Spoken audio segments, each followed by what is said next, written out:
Here, take a look at this 14 cup coffee grinder. I have it already loaded with some coffee beans and the hopper up top. The hopper is of course bigger than the, or it catches the beans.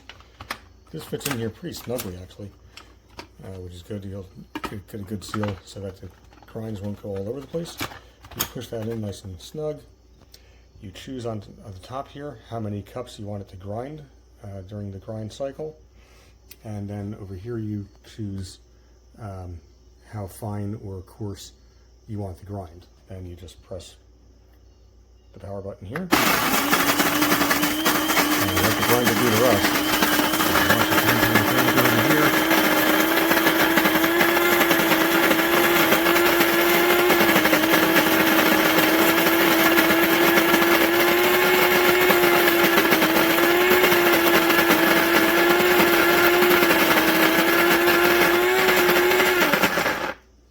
It automatically shuts off when it has the amount of grinds that you chose at the top.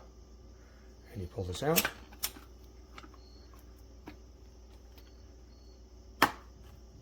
And there you have your grinds.